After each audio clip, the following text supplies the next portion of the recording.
Très heureuse de vous retrouver, mesdames et messieurs. C'est dimanche, malgré le deuil qui m'accable, mais nous sommes là, fidèles au poste, pour être avec vous pour la rétrospective de la semaine. Aujourd'hui, j'ai le plaisir de recevoir Gabriel Moukia, qui est président du mouvement des démocrates congolais, donc membre de l'opposition politique, et il a bien spécifié qu'il est vraiment contre le dialogue qui tend à venir dans les jours prochains. Alors, Gabriel Moukia, très heureuse de vous recevoir. Merci et mes condoléances. Merci beaucoup.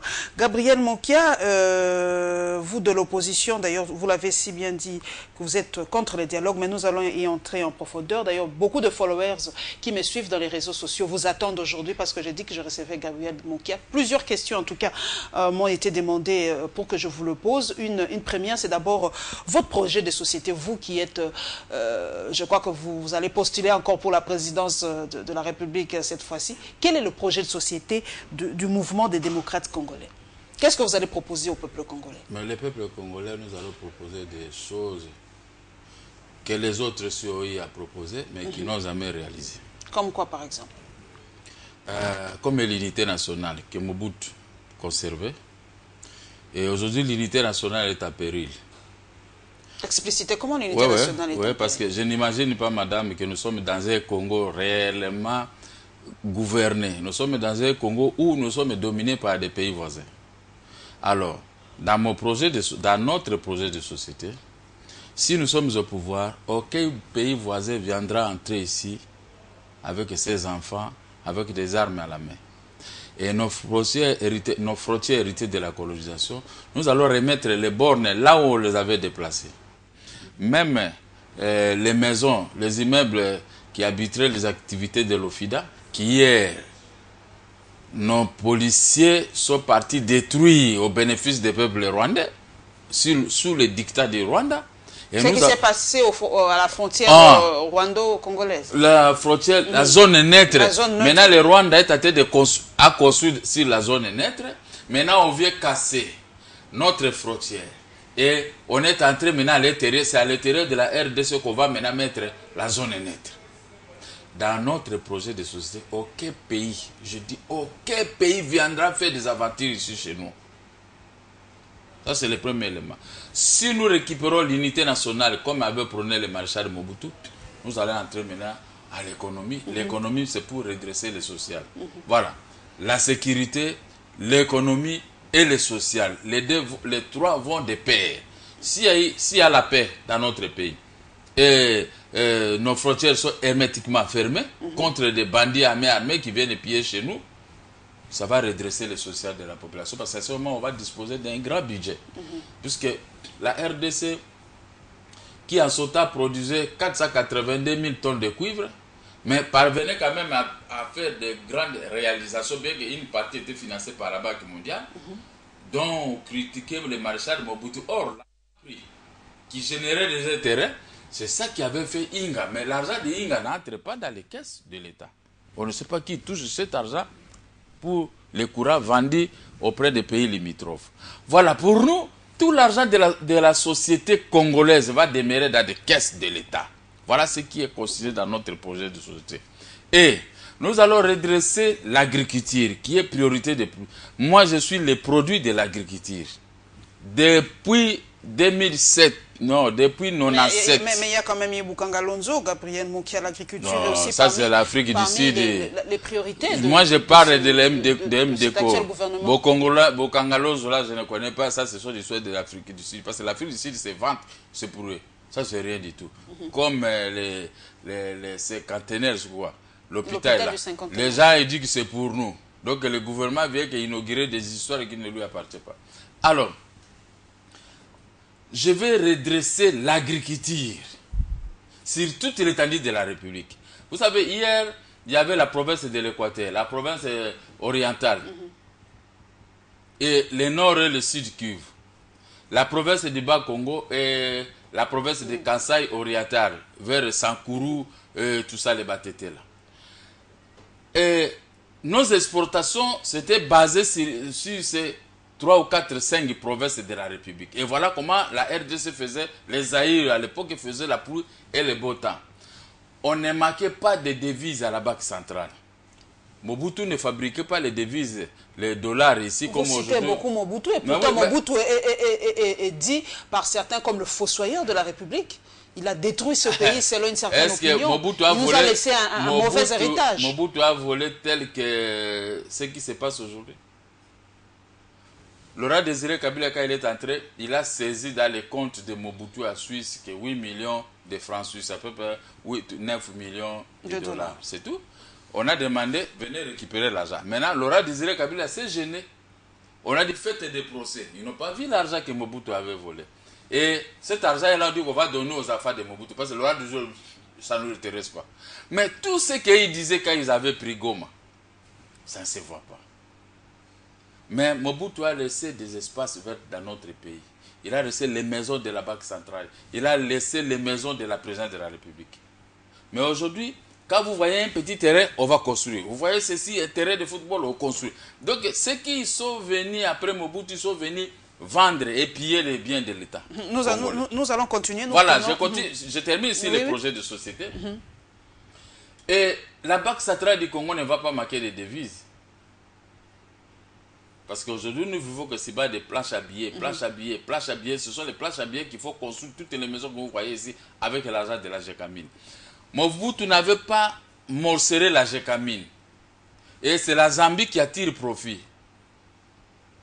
Nos minéraux entrent en Zambie pour aller sortir à l'Afrique du Sud et pour se faire distribuer partout dans le monde. La Zambie maintenant devient une grande puissance économique à cause des matières premières.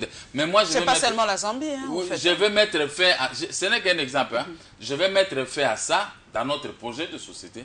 Nous allons construire les grands boulevards. Pas comme ceux qu'ils ont annoncé de Lubumbashi, Kasaï occidental, Kinshasa, Bas-Congo, pour l'exploitation. Qui relie tout pour l'exploitation. À un laps de temps, on va le faire. Voilà un projet de société simple, mais nous allons mettre les gens dans l'agriculture. Vous n'allez pas manquer. L'agriculture, ne me dites pas seulement les cafés, le caoutchouc. Non, non, non. On va faire les tout. Voilà un grand projet de société auquel les haricots que vous achetez à 10 $, vous allez commencer à l'acheter à 4 $. Voilà les projets qui vont sauver notre pays. Contrairement à aujourd'hui, on importe tout. Nous ouvrons donc cette rétrospective, mesdames et messieurs, par la réaction du Front populaire sur le meeting qu'il prévoit organiser et la déclaration de l'opposition par rapport au dialogue qui pointe à l'horizon.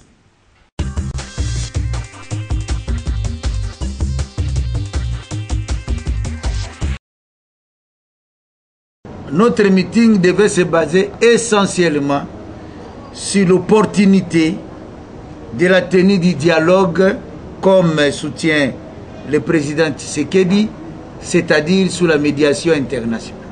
Nous avons reçu la réponse du gouverneur. Le gouverneur nous a écrit, par le biais de son ministre de l'Intérieur bien sûr, pour dire qu'il nous invite le mardi 8 septembre à 14 h avec une délégation bien sûr du Front populaire pour que nous puissions parler de notre meeting.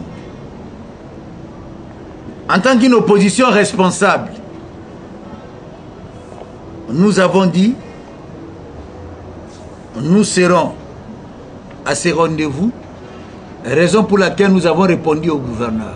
Mais toutefois, nous avons informé le gouverneur que nous tenons à organiser notre meeting le samedi 12 septembre à 11 h au terrain Méfé. Quand les envoyés spéciaux disent clairement qu'il faut qu'il y ait un accord entre les politiques, pas quelle magie, pas quelle alchimie, nous allons trouver cet accord si ce n'est pas au dialogue. Et la CENI est incapable, face à tout ce qu'elle-même avait évoqué comme contrainte, à ce que nous puissions organiser ces élections sans qu'il y ait un dialogue politique. Et ce dialogue, comme veut le président Tshisekedi, il a totalement raison. Raison pour laquelle nous disons que cet homme est un visionnaire. Nous commençons maintenant à comprendre ce qu'hier ils ont dit non. Bientôt, nous ne sommes pas loin. Ils vont encore revenir à la raison pour dire oui avec la déclaration des envoyés spéciaux qui réclament à ce qu'il y ait un accord. Et on ne peut jamais trouver un accord sans qu'il y ait un dialogue politique. Le PT déplore le fait que depuis l'annonce de la tenue éventuelle d'un dialogue politique, l'opinion nationale est de plus en plus divisée entre les pros et les anti-dialogues. L'opposition congolaise l'est davantage. Il y a d'un côté les opposants anti-dialogue, les pro-dialogues impliquant la communauté internationale et les pro-dialogues des Congolais sans interférence extérieure. Le PT déplore les conséquences de cette division qui contribue à l'affaiblissement de la nation congolaise avec en toile de fond les violences qui ont émaillé la marche organisée à Bruxelles par la diaspora. Le PT constate que plus le temps passe, plus la division s'accentue et cette situation joue contre l'opposition dans son ensemble. Pour cette raison, nous demandons au chef de l'État de mettre fin au suspense qui joue contre notre famille politique. Le chef de l'État ferait mieux de nous fixer s'il y aura dialogue ou pas pour permettre à l'opposition de se réorganiser en fonction des enjeux en présence. Soit il n'y a pas dialogue pour que nous nous focalisions sur autre chose. Soit il y aura dialogue et notre famille politique s'organise en conséquence. Le PT constate aussi que les deux camps de l'opposition, anti et pro-dialogue, ont atteint chacun le point de non-retour.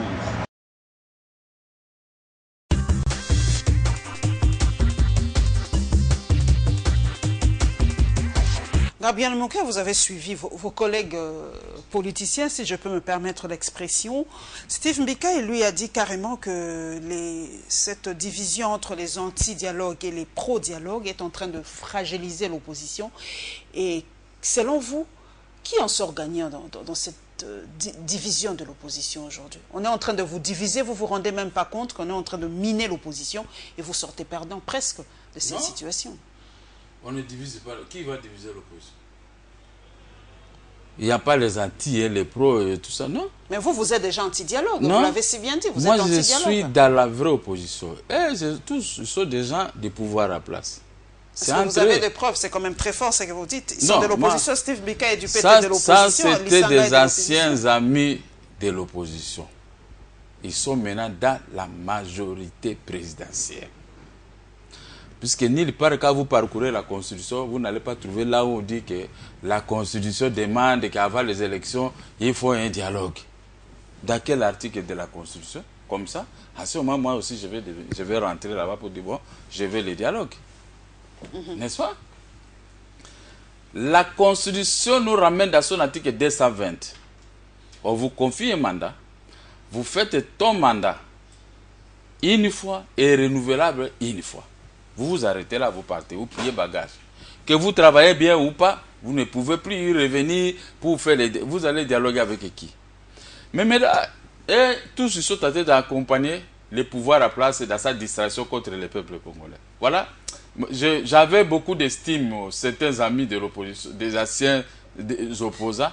Maintenant qu'ils ont montré de quoi ils sont capables. Ils sont toujours derrière les pouvoirs à place. Toujours. Mais le dialogue, selon certains, Gabriel Moukia, c'est une vertu africaine. Pourquoi ne pas dialoguer? Il y a des problèmes, il y a des couacs déjà, pardon, nous allons le voir, la CENI est bloquée, on ne sait pas où on va. Pourquoi ne pas se mettre autour d'une table et dialoguer, aplanir les divergences? La CENI est bloquée, ça se fait sciemment. Il y a certaines personnes qui ont des milliards plus que les Congo. Le Congo n'a rien. Je vous ai suivi, j'ai suivi ici mon jeune frère Jacques-Claude Mvemba qui est député. il dit qu'à chaque exercice de budgétaire, on soustrait 250 millions de dollars, on met de côté pour l'organisation des élections pendant 5 ans. Maintenant, ça fait 4 ans. Ça fait, ils ont au moins 1 milliard de dollars.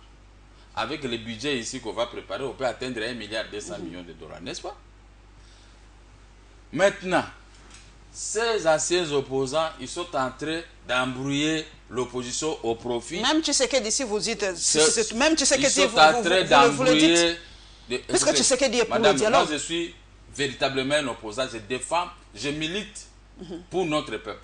Je ne travaille pas dans l'opposition pour des aventures. Moi je suis venu faire l'opposition et demain je vais voir les fruits de l'opposition. C'est-à-dire conquérir le pouvoir, l'exercer en faveur de notre peuple. Je ne viens pas faire des histoires de venir ceci ou cela. Je ne fais rien. Je fais l'opposition telle qu'il est prôné dans mon projet de société. Conquérir le pouvoir avec des amis bien sûr. Mais comme le pouvoir est en train de distraire les opposants qui étaient avec les anciens opposants, qui sont devenus maintenant membres de la majorité, parce que l'article... Est-ce que prenez le dialogue, prenez la paix, c'est être de la majorité présidentielle, peut-être vous évitez la crise. L'article 3 et 4 dit clairement, ceux qui quittent l'opposition pour venir travailler avec le pouvoir, ils deviennent membres de la majorité. Pas forcément, Gabriel. Forcément. Pas forcément. Degré ou de force, c'est une loi. Ne me dites pas qu'aujourd'hui, Germain Kambing est de la majorité présidentielle. Non, tous sont de la majorité. Tous. Tu sais, moi je n'ai pas l'art de tromper l'opinion publique ou de venir mentir, puisque vous allez me faire, vous ne me ferez rien. Tous ceux qui sont partis sont dans le gouvernement, ce sont nos amis, mais ils sont maintenant de la majorité présidentielle, ils battent de la loi portée statut de l'opposition. Et ils étaient quoi? Des députés. Ce sont les députés qui ont confectionné cette loi. Et vous laissez la loi de côté et vous faites l'application d'autres choses. Ce n'est pas possible. Tous ceux qui veulent aller au dialogue pour donner des béquilles au président de la République de demeurer au pouvoir, parce qu'à la fin des dialogues, qu'est-ce qui va se passer? Ils vont se distribuer des postes. Après la distribution des postes, ils vont cesser d'être appelés des opposants. Maintenant, ils sont en train d'aller vers la majorité présidentielle. Mais les thèmes du dialogue ne sont pas encore définis. Mais on n'a pas besoin, madame. Vous faites un procès d'intention aux gens? Pourquoi il n'y a pas de procès d'intention? Parce qu'ils se sont déjà prononcés. Pourquoi aller faciliter à M. Kabila de demeurer au pouvoir? Ce dialogue n'est pas forcément pour ça. Mais nous n'avons pas forcément pour permettre au président Kabila de glisser. Nous n'avons pas d'électricité. Nous chômons. Il y a à l'OFIDA pour trouver du travail. Pour un Congolais trouver du travail à l'OFIDA, c'est difficile. Donc, c'est-à-dire que nous allons toujours commencer à gober, imiter les situations en République démocratique du Congo. Donc, après le départ de Lumumba et Mobutu, la RDC doit être gérée comme un pays sous occupation. Mais il faut qu'il y ait déjà comme nous pour pouvoir dédouaner notre pays de l'occupation. Moi, je ne viens pas ici faire des aventures dans la politique. J'ai payé, parmi tous ceux qui racontent et qui veulent le suivre Kabila derrière, qui a déjà fait 8 fois la prison avec confiscation de tous ses biens. Je suis le seul. Aucun opposant avait eu des moyens comme moi à l'époque. Et un type comme moi, avec tout ce que j'ai gagné dans ma vie, honnêtement, je peux prendre comment tout prix. Et maintenant, moi, je cherche comment nous devons récupérer le pouvoir pour récupérer nos biens et pour payer les travailleurs congolais, policiers, militaires à un salaire même de 200 à 300 dollars par mois parce que le Congo regorge tout. Et nous allons être derrière celui qui paye 80 000 francs aux Congolais, 70 dollars.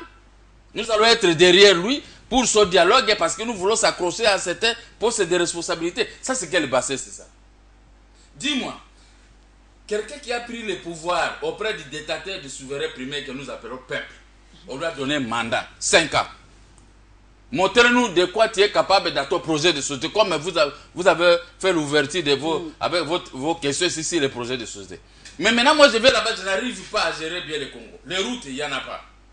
L'eau, il n'y en a pas. La sécurité pose des problèmes. Mais on retourne la sécurité aux Congolais, tuer les Congolais, arrêter les Congolais, humilier les Congolais. On ne donne pas tellement de postes de responsables. Même si un Congolais dans tel poste, il y a quelqu'un qui est là, son adjoint, mais c'est celui qui commande.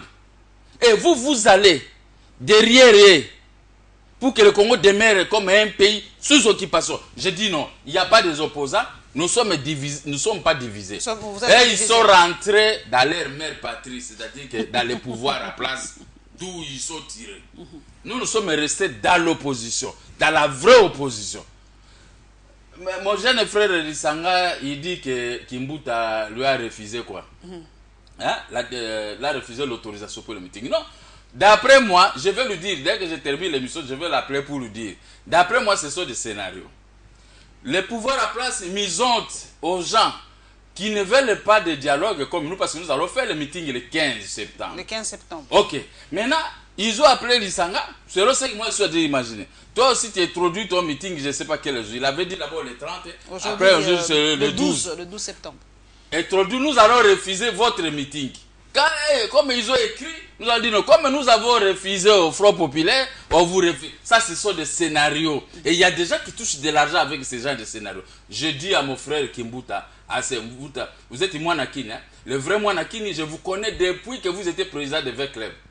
Vous connaissez comment nous avons tous lutté pour que le pays soit dédouané de la démocratie. Un pays qui est devenu démocratique, hein? Mais vous ne pouvez pas appliquer la démocratie déguisée, c'est-à-dire que vous êtes toujours dans la routine comme à l'époque des partis États. Non, c'est pas possible. Vous avez critiqué Mobutu sur ça et critiqué aussi Kabila si l'État de rentrer dans la peau de Mobutu d'une manière dictatoriale. Alors là, je ne suis pas d'accord avec Kimbuta. Cessez de faire ces aventures, autorisez leur meeting, autorisez notre meeting. Donc, d'ailleurs, pas autorisé parce que nous avons écrit à Kimbuta, au gouverneur. Vous avez informé. On a informé, mais nous allons tenir notre meeting. Okay, mais s'ils veulent maintenant faire des abattis, ça c'est leur problème. Nous poursuivons, mesdames et messieurs, nous poursuivons donc dans la même lancée des partis politiques. Cette fois-ci, voici la réaction du compromis entre l'UDPS et la majorité présidentielle et la réaction de Martin Nziakwaou sur la médiation.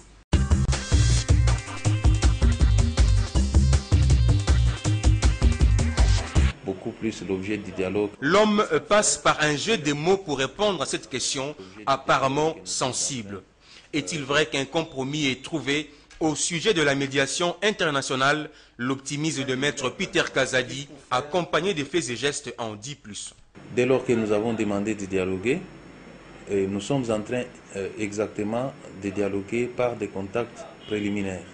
À ce stade, les pourparlers sont en train de se tenir. Il y a des contacts et il y a un certain nombre de points où nous sommes tombés d'accord. Au moment opportun, ça sera rendu public par la bouche autorisée du parti. Mais ce que je sache à mon niveau et qu'il y a des contacts, tout est en train d'aller de mieux en mieux. Ces cadres de l'UDPS expliquent l'entendement de son parti s'agissant de la médiation internationale. Selon l'IDP, c'est ce qui est consigné dans notre feuille de route. Il faut la présence de la communauté internationale pour essayer de jouer le rôle de modérateur. La communauté internationale ne va pas parler à la place des Congolais. Ils sont là pour nous faciliter à certains points de divergence. Et cela s'est déjà fait dans ces pays, ce n'est pas la première fois. Et nous voulons cela comme une garantie de bonne exécution. Lorsque nous aurons décidé ensemble que nous puissions mettre effectivement en application les accords qui seront conclus. De sources sûres, les deux parties seraient aussi d'accord sur les formats et les lieux de ces dialogues qui se tiendraient à Kinshasa avec la participation de 150 délégués en raison des 50 de la majorité, 50 de l'opposition et 50 autres de la société civile. Seule la date reste encore l'apanage du chef de l'État, Joseph Kabila. L'accord cadre d'Addis Abeba ne fait nullement allusion à la médiation, encore moins à la facilitation. Je vous demande, je vous exhorte de lire l'accord cadre d'Addis Abeba.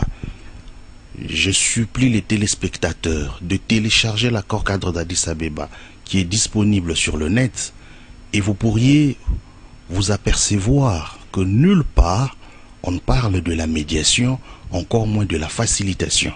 C'est plutôt dans les résolutions 2098, 2147 et 2211 du Conseil de sécurité des Nations Unies que l'on fait allusion à la facilitation, qu'il ne faut pas confondre avec la médiation. Mais si pour des raisons politiques, liées notamment au souci de transparence et pour éviter d'être mené en bateau, l'UDPS exige la médiation, je ne vois pas d'inconvénient. Mais dire que la médiation est une exigence en vertu de l'accord cadre d'Addis Abeba, je pense que c'est une contre-vérité.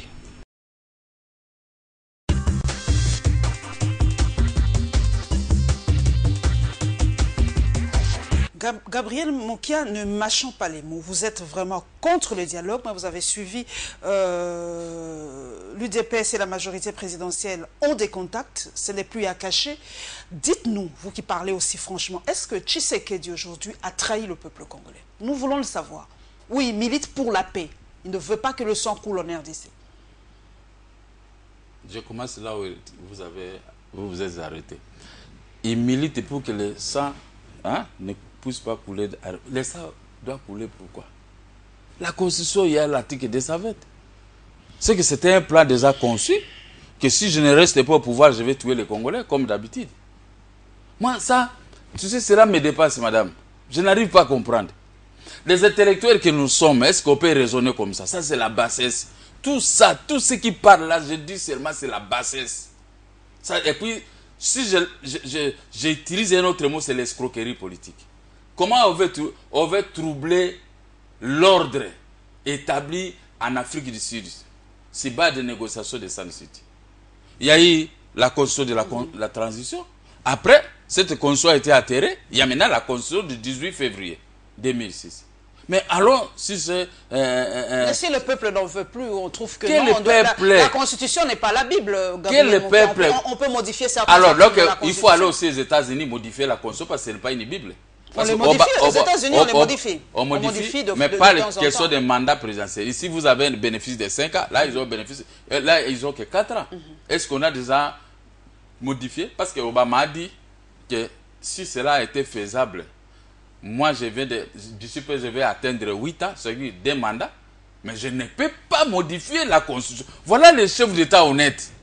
Bon, ils veulent modifier la Constitution, ou bien ils veulent le dialogue. Pourquoi?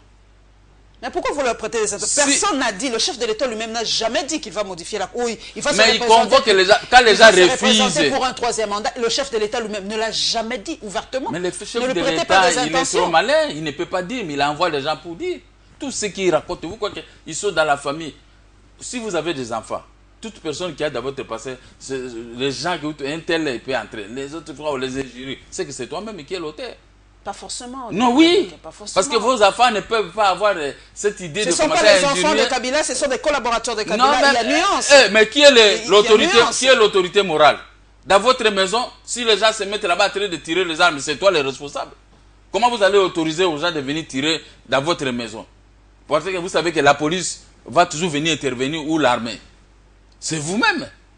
On envoie d'abord des émissaires, ce sont tous, même les amis, les anciens opposants, tous, on les envoie pour lancer des cabales et des missiles.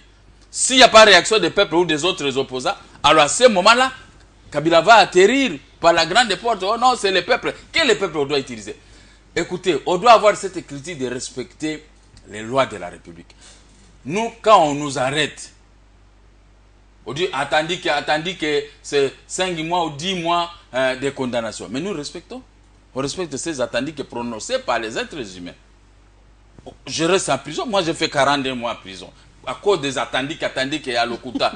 Mais je suis resté, j'ai obéi. Ce sont des lois, j'ai obéi. Mais maintenant, l'obéissance est exigée par la Constitution de ne pas chercher à se maintenir au pouvoir, à se craponner au pouvoir. Mais nous respectons les arrestations. Et ils refusent le départ avec un dialogue.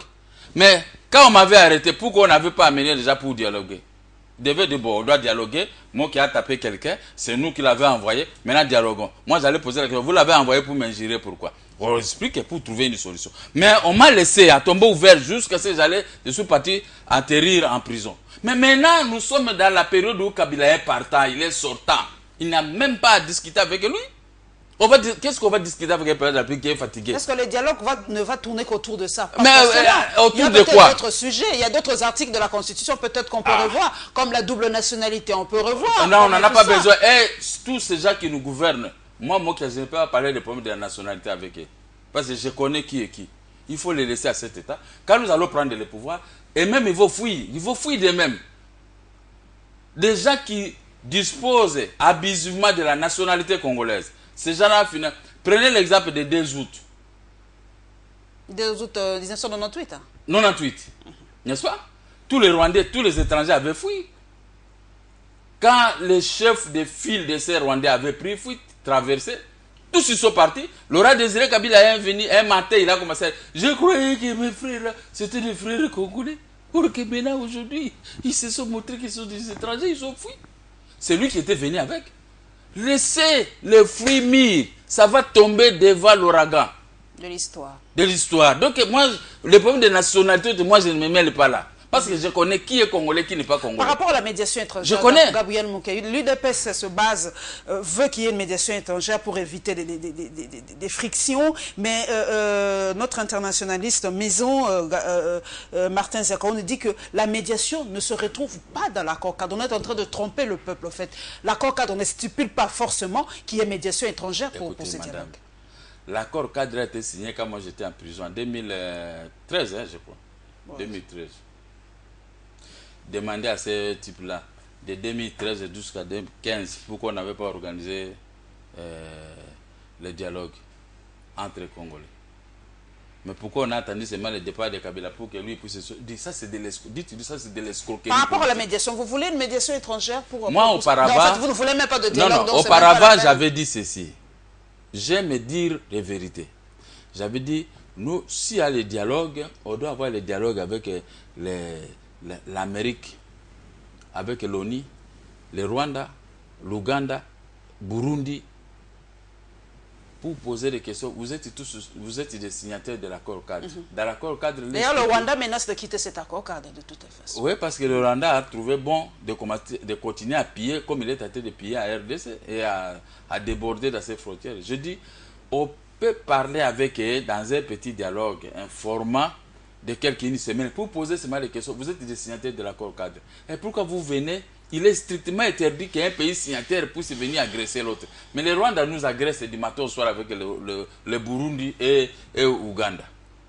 C'est ce que j'avais voulu seulement pour qu'on puisse retirer tous les militaires rwandais qui sont dans notre pays et les militaires ougandais. Comme ça, nous allons nous-mêmes prendre possession de notre territoire national pour organiser les élections crédibles. Ça, c'est un tel dialogue, je peux être partie prenante. Mais pas un dialogue parler pour obtenir des postes, pour que M. Joseph Kabila demeure toujours à son poste. Non, tout ça, je vous dis, il n'y a pas de grands flatteurs comme les Congolais d'aujourd'hui. Les Congolais d'aujourd'hui, même les corbeaux, je ne sais pas, je n'ai pas un autre mot pour les qualifier.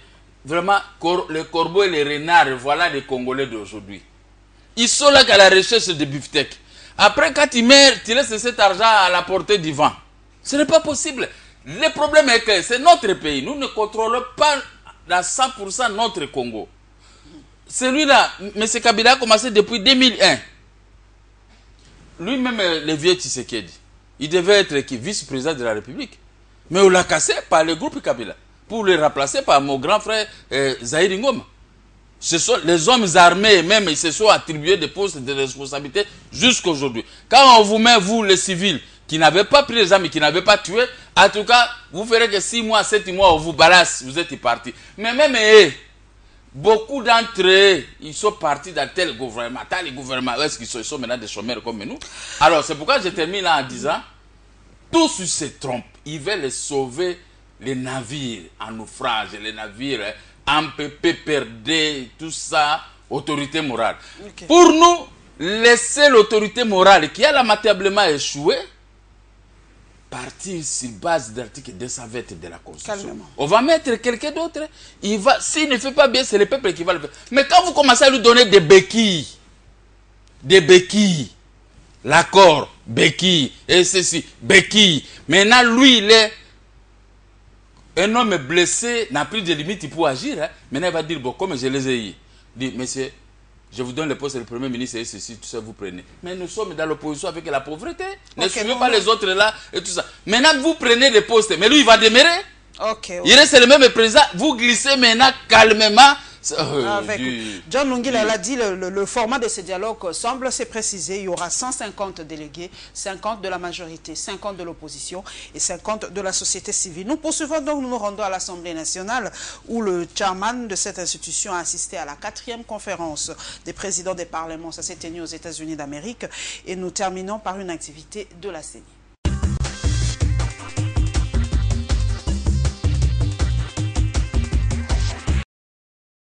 Pour l'APF, l'état de droit est une valeur universelle qui ne saurait être mise en cause par les spécificités historique, social et culturel. Elle est consciente que la démocratie ne se décrète pas et ne s'importe pas. Enfin, c'est la place accordée à la femme et aux jeunes en vue de renforcer leur rôle comme vecteur de paix et acteur de développement et de prévenir la violence qui s'exerce à leur encontre, notamment les viols et l'enrôlement des enfants soldats. Monsieur le Président, la présente conférence se tient au lendemain des négociations internationales qui ont permis aux États de s'accorder sur le projet de document final du nouveau programme de développement post-2015 à soumettre au sommet des Nations Unies prévu du 25 au 27 septembre prochain. L'APEF soutient cette démarche. La présente session se tient aussi avant la prochaine grande rencontre à Paris, qui permettra à l'humanité de disposer d'un cadre important sur la lutte contre le réchauffement de la Terre. L'APEF soutient et s'implique fortement dans cette démarche. Et l'APEF vous invite aussi à y participer et à soutenir cette démarche, car il en va de la survie de l'humanité. Sur ce, je vous remercie.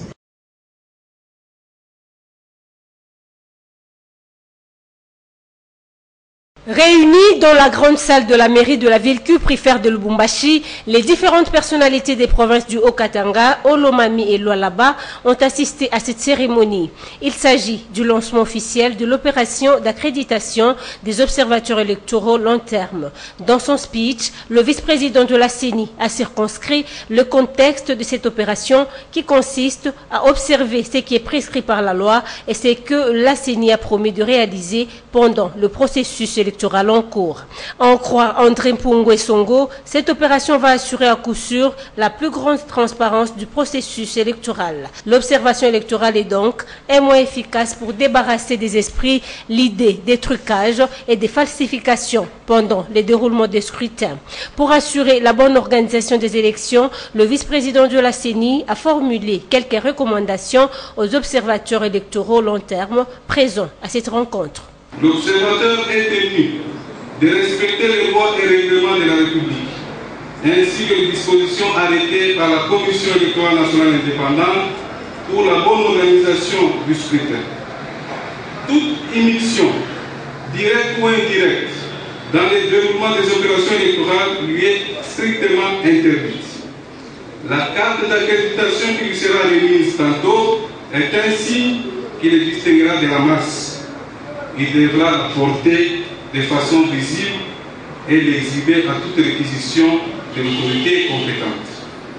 Parmi les restrictions figure enfin le fait que l'observateur s'abstiendra de battre campagne ni de porter tout signe partisan au risque de se faire retirer l'accréditation. Rappelons que l'accréditation des observateurs électoraux long terme dans l'ex-province du Katanga intervient après celle de la ville-province de Kinshasa et la province du Congo central où, globalement, 14 304 observateurs ont été accrédités. Pour sanctionner la réunion, les cartes d'accréditation ont été remises aux observateurs électoraux.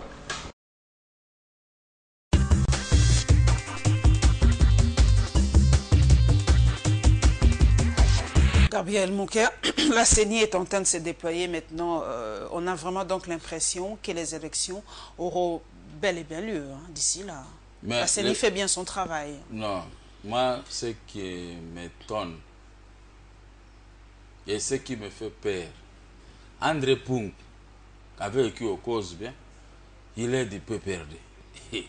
Le PPRD va organiser les élections, lui il peut proclamer mot qu'il y a ou quelqu'un de l'opposition aller place des gens. Mais la CENI est indépendante, Gabriel Moukia. Elle est composée de la majorité présidentielle, de l'opposition, de la société civile. C'est une institution à part et indépendante. C'est une honte. On ne peut pas tricher comme ça à l'œil uni.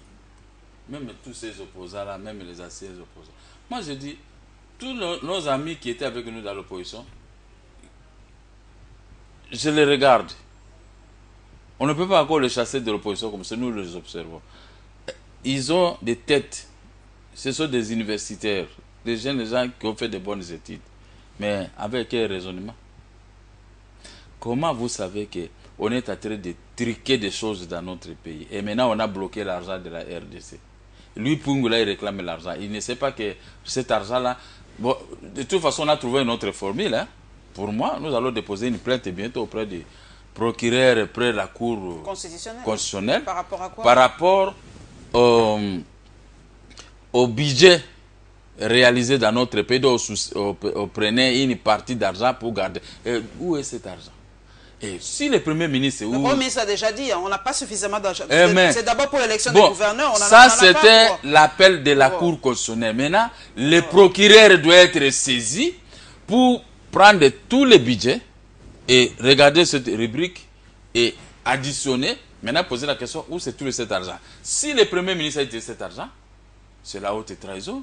Il doit être poursuivi sur base de l'article 165 de la Constitution. Il doit être arrêté.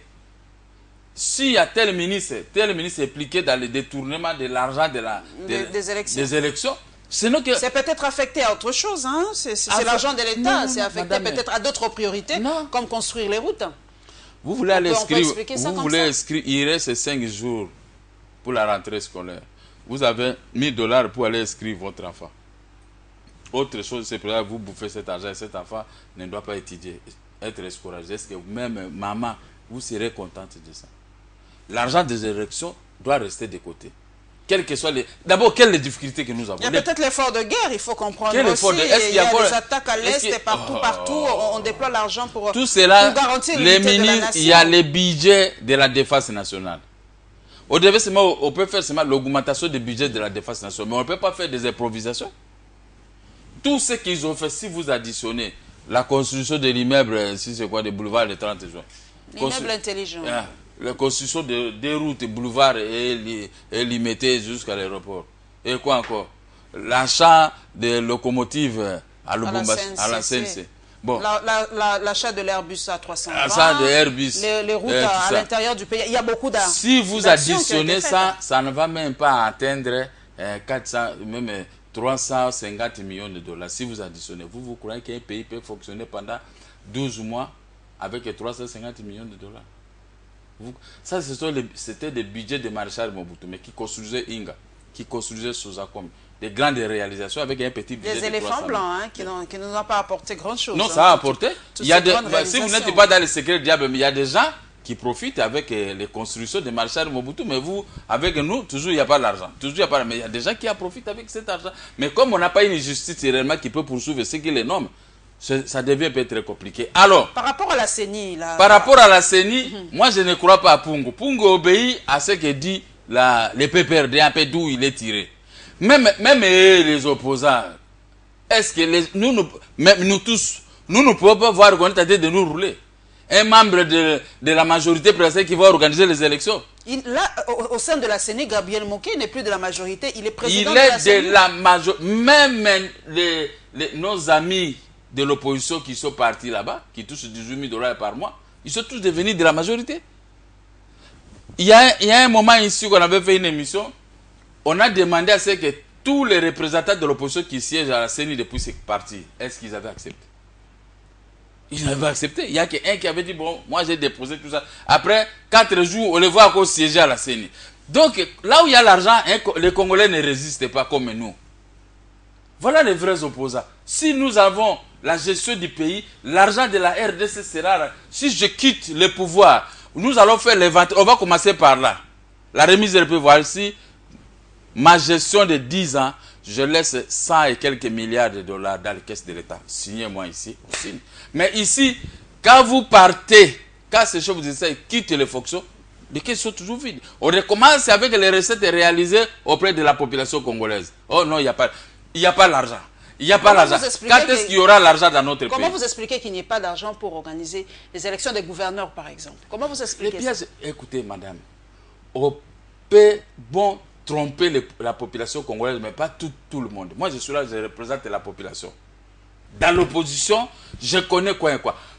Il y a 26 provinces. Vous n'êtes même pas capable d'organiser des élections avec 1 milliard. Maintenant, vous allez construire des infrastructures dans 26 provinces. Bon, hormis Kinshasa, il est parti de Lubumbashi. Hein? Mais quoi encore? Matadi épée. Mais les restes, c'est là. Mais il n'y a rien. Ça, c'est notre glissement. Voilà. Suivre des lièvres à la fois, c'est pour tromper la population congolaise. Mais parce qu'ici aussi, quand quelqu'un parle, nous allons t'arrêter. Ici, la mentalité de pouvoir après, déjà de pouvoir après, c'est toujours arrestation et tuerie. C'est faut faire peur à la population de ne pas contrôler. Mais maintenant, nous allons déposer plainte. Nous allons déposer plainte pour voir d'où est parti cet argent, plus qu'$1 milliard qu'on retirait, on mettait de côté. Mais la CENI maintenant, de Pungwe, se plaint pourquoi? Avec les 23 ou 24 contraintes. Mais quand vous voulez maintenant rester bouche bée, de ne pas parler pour le bonheur de votre Congo, le Rwanda vous demande de casser Ofida à Goma. Vous cassez l'Ofida, maintenant le Rwanda ramène ses frontières à l'intérieur de la République démocratique du Congo. Vous acceptez, oui monsieur, oui monsieur. Le Rwanda fait ceci, déplace les bornes, oui monsieur, oui monsieur. Là où vous avez acheté un avion, le Rwanda avec l'argent de la RDC achète 2. Et 9. Et 9. Mais madame, est-ce que vous ne trouvez pas que les enfants que vous êtes en train de mettre au monde, un jour, ils peuvent nous fouetter dans nos tombes? Vous avez failli à vos missions. Regardez maintenant les pays sous occupation. Sous occupation. Et puis les militaires qui entrent ici dans notre pays, nous ne maîtrisons même pas la plupart de ces militaires. Qui gère réellement le Congo? Okay. Parce que, moi, Mokia, mandat une fois renouvelable. Mais par prestige, arrivé au mois, je dis opposant. Les opposants. Vous savez que moi, je ne serai plus candidat. Mais préparez-vous pour récupérer le pouvoir. Est-ce que Joseph Kabila peut dire ça? Non. Mais on envoie des gens qui viennent dire non. Chez nous, il n'y a que lui qui peut gérer le pays. Moi, Mokassi, je vais gérer le pays. Moi, je suis Mongala, je suis Mbouza. Vous connaissez les Mbouza, comment ils sont? Moi, j'ai la gestion du Congo et toi, tu vas entrer avec une arme dans mon pays. Okay. Et même les pays attaquent assez opérateurs économiques. Les pays vont manquer de l'argent. Si nous vivons comme ça, moi j'ai vu comme ça avec mes réalisations depuis 1983 quand j'ai commencé à faire les affaires. Je fais les prisons avec mes propres réalisations. Je n'ai pas allé mendier ceci. Non, avec mes propres réalisations. J'ai fait 42 mois en prison. Vous savez, la prison, si un opposant s'est demandé à Dieu, mais il souffre. Hein? Mais avec ça, je résiste. Mais à fortiori, l'État congolais qui a tout. Moi, je vais gérer l'État. Ce n'est pas moi-même qui va travailler comme j'étais le chef d'entreprise. Je dois sortir le matin, je vais faire ceci. Mais le Congo, vous avez des projets. Les gens vont commencer à exécuter. L'argent est toujours dans les caisses de l'État. Ok. Coup d'œil donc à nos ministères, mesdames et messieurs. Deux comme d'habitude, ministère du Budget et ministère de l'Environnement. Plus de détails dans ce condensé.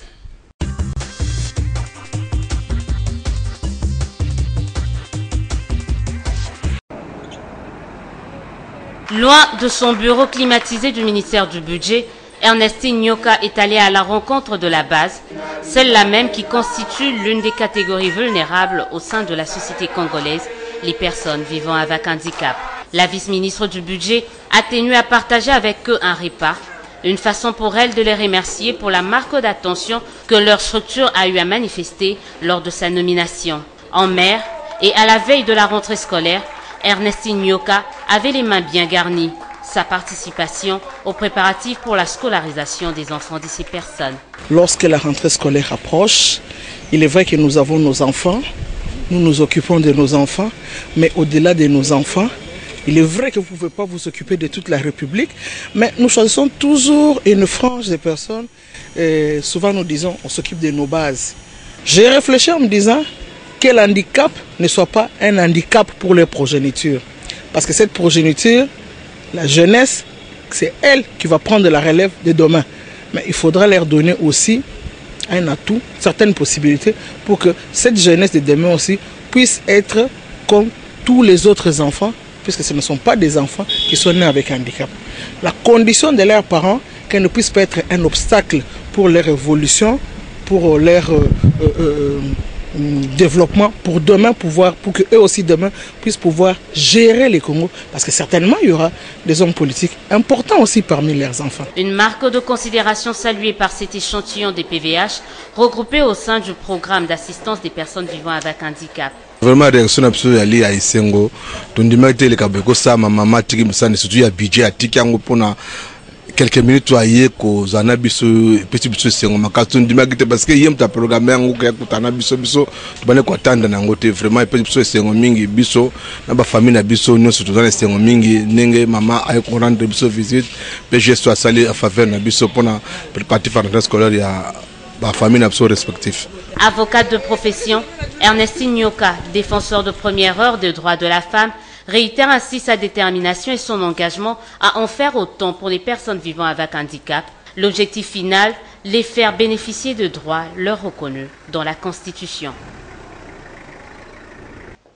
Avec la délégation de la société EnviroServe RDC, spécialisée dans la lutte contre la pollution, il était question de solliciter un partenariat avec le ministère de l'Environnement. Objectif visé, aider la RDC dans la lutte contre la pollution et la mise en place d'un système standard des normes environnementales. Well, the primary subject is obviously avoir un partenariat avec le ministère de l'Environnement pour faciliter au respect de toutes les normes environnementales et amener aussi la capacité à respecter aussi les standards internationaux. Il est très concerné par tous les problèmes à caractère environnemental et de pollution qui se passent dans notre pays. C'est alors qu'il a créé une commission et nous travaillons avec cette commission pour que la semaine prochaine tout puisse être finalisé. Bienvenue Lyota a également échangé avec la directrice pays du PNUD, avec Priya Gajraj. Les échanges ont porté sur la conférence sur les climats qui se tiendra à Paris et sur le lancement dans les jours qui viennent à New York du Fonds centrafricain sur le forêt. On soutient le gouvernement et le ministère en particulier à la préparation technique de la COP 21 et justement le lancement du Fonds centrafricain sur les forêts qui va être lancé le 29 septembre à New York par l'administrateur du PNUD et le gouvernement de la Norvège. C'est un fonds régional qui va bénéficier la République démocratique du Congo et qui va vraiment soutenir l'agenda de déforestation, l'agenda de développement durable. Et enfin, le ministre de l'Environnement a reçu le directeur national du Fonds mondial pour la nature. La question du parc de Virunga était au centre de discussion. Bienvenue Lyota d'y appuyer le Fonds mondial pour la nature sur la non-exploitation du pétrole du parc et la démonstration de la valeur économique de ces derniers sans l'exploitation du pétrole, mais également la question du parc des Salonga qui est co-géré par l'ICCN et qui doit être retiré de la liste des sites en péril.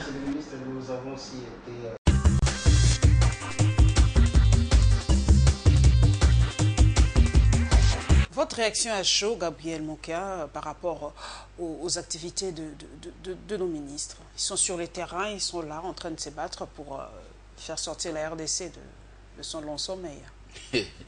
Là où vous me faites rire. Qu'est-ce que je peux répondre? Les ministres, ce n'est pas leur rôle. Quand on est nommé ministre, il n'est pas dit qu'il faut toujours aller à la base, je ne sais pas quoi. Non, vous êtes nommé ministre, vous êtes ministre de la République. Si vous voulez distribuer l'argent, il faut distribuer à tout le monde. Les ministères, ce n'est pas seulement ici à Kinshasa, c'est ce que nos ministres font. En France, quand vous êtes ministre, vous travaillez pour la République. Je n'ai jamais vu un gouvernement français, un ministre français qui sort, il va prendre un groupe de sa tribu. Non, moi je suis nommé ministre, qu'est-ce que j'ai à voir avec ma tribu? J'ai affaire avec toutes les tribus de la RDC. Je vais ici, on va ça, c'était pas la tribu, quand je pense, c'est aller voir les personnes vivant avec handicap. Ça, ce n'est pas son rôle, les ministres de vice-ministre du budget. Ce n'est pas son rôle. Il y a un ministère, je ne sais pas quoi. Des affaires sociales. Des affaires sociales qui doit être... Je ne sais même pas s'il y a un ministre déjà. Non, on le fait sciemment. Je ne sais même pas. Nous, au Congo, on devait avoir un ministère des affaires sociales. Au lieu que les gens se mettent Papa Nzala, même quand on passe derrière, Papa Nzala, et tout ça. Papa Nzala, là, ça devait être réglé par le ministère des Affaires sociales. Mais on a détruit ces ministères, maintenant, chacun débrouillez-vous. Non, ce n'est pas possible. C'est ce que je demande à tous ces opposants. Aujourd'hui, le peuple m'a dit, président Moka, dites à ces opposants, ils sont devenus comme Solomabé. Ça veut dire quoi ça? C'est-à-dire mauvaise odeur. Donc, quand ces opposants passent Solomabé, les gens de dialogue, ils sont devenus, on les appelle maintenant les Solomabé. Parce que vous allez appuyer un régime sortant qui a réduit les Congolais à cet état, à un état d'animal. Même les policiers, même les agents de l'administration publique, Quand les gens du théâtre, maires, ils sont encore plus valeureux qu'un agent de l'administration publique.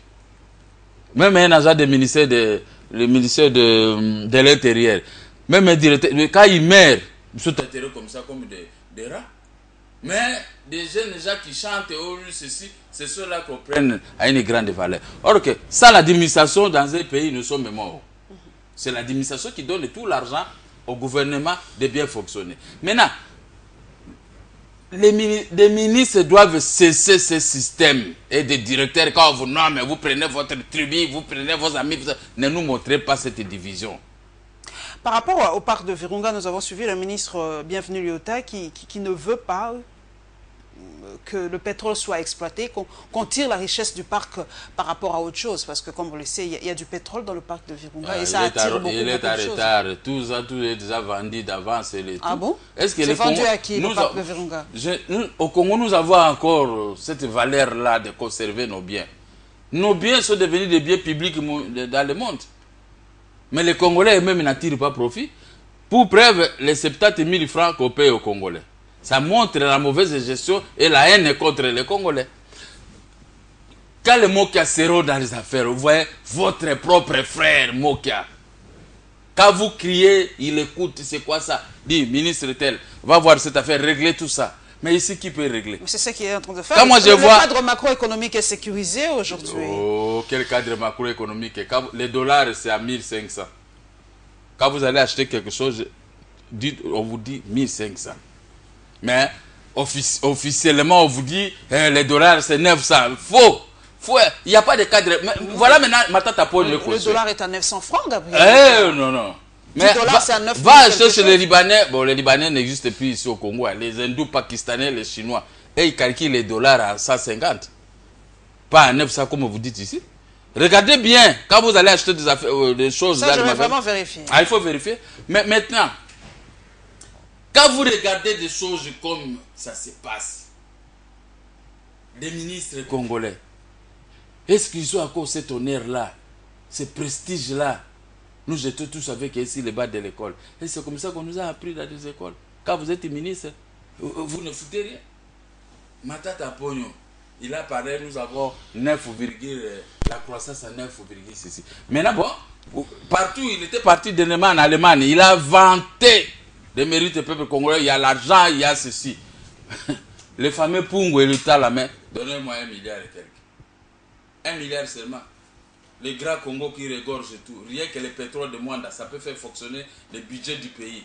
Parce que l'Angola tire le pétrole de Mwanda. L'Angola a 65 milliards de dollars. Nous je ne sais pas qui retire l'argent de pétrole de Mwanda. Nous avons un petit budget de 7 à 8 milliards de dollars.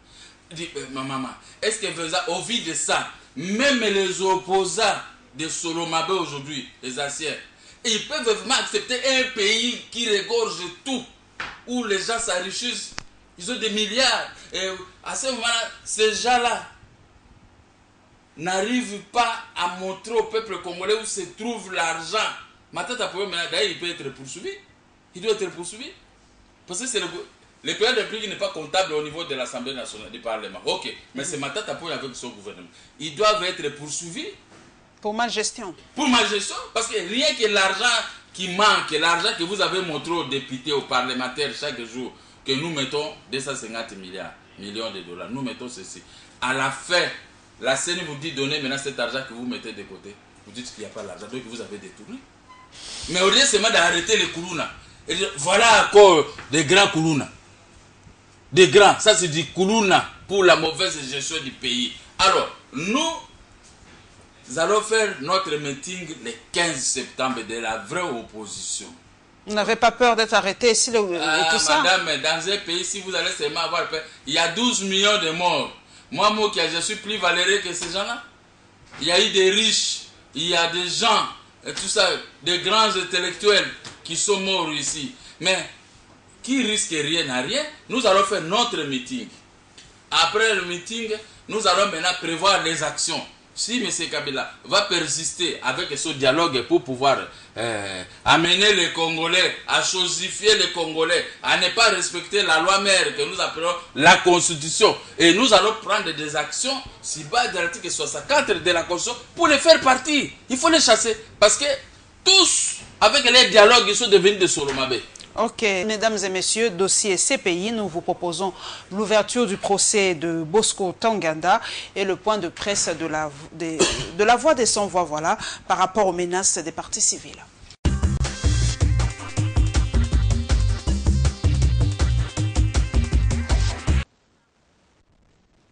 C'est une sorte de répétition générale avant l'ouverture d'un des procès les plus attendus. D'abord, la procureure de la CPI, Fatouma Bensouda, va présenter les charges qui pèsent sur Bosco Ntaganda. Pas moins de 23 chefs d'accusation, dont 5 crimes de guerre commis entre 2002 et 2003 en Ituri. Au regard des enquêtes menées sur le terrain, l'accusation dit avoir assez d'éléments pour une condamnation de Ntaganda. C'est de mon devoir en tant que procureur de la Cour pénale internationale de faire en sorte que les principaux responsables de ces crimes, aussi puissants soient-ils, soient poursuivis, quel que soit leur camp dans le conflit.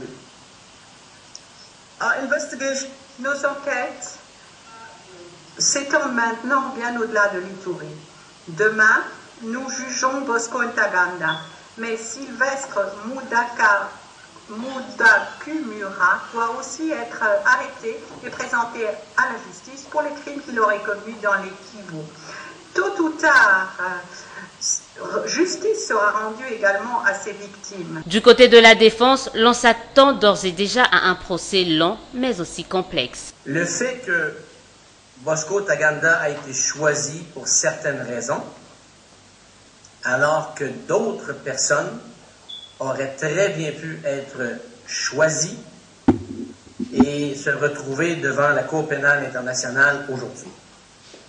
Je me contenterai de dire à ce sujet que la preuve contextuelle qui sera entendue au cours du procès est très importante.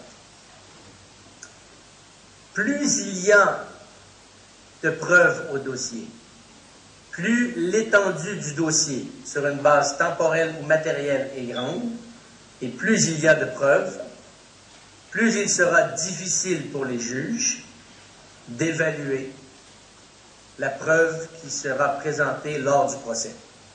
Et quand on veut regarder la totalité de la preuve, on ne peut ignorer tout ce qui s'est passé en République démocratique du Congo, tout ce qui s'est passé en Ituri, et l'implication des pays extérieurs.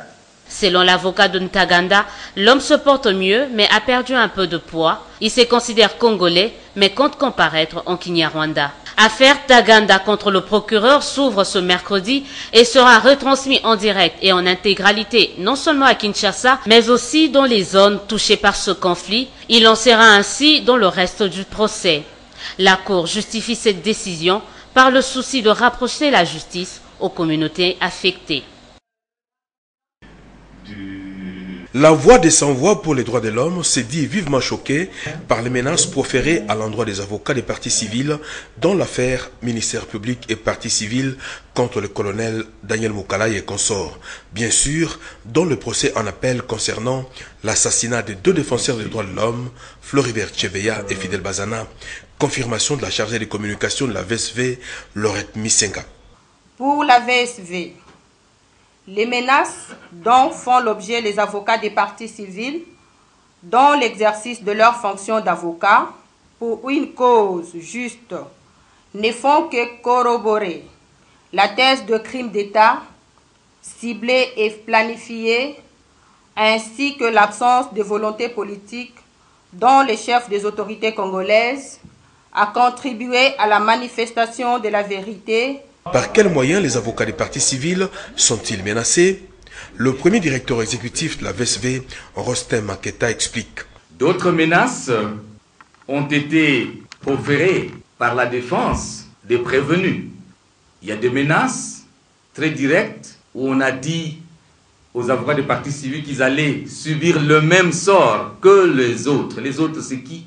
C'est Fidel Bazana et Floribert Chebeya. Doli Ibefo, directeur exécutif de la Voix des Sans-Voix, revient quant à lui sur les difficultés rencontrées par les avocats de la partie civile pour entrer en possession des éléments du dossier. Depuis le changement du bâtonnier national, $19 000 sont bloqués par le bâtonnier national. Où est le nouveau? Où est le nouveau? Alors, pour quelle raison? Nous ne savons pas. Et puis, c'est un fonds qui n'est pas donné par l'État congolais, mais c'est un fonds qui a été financé par OSISA pour soutenir les partis civils.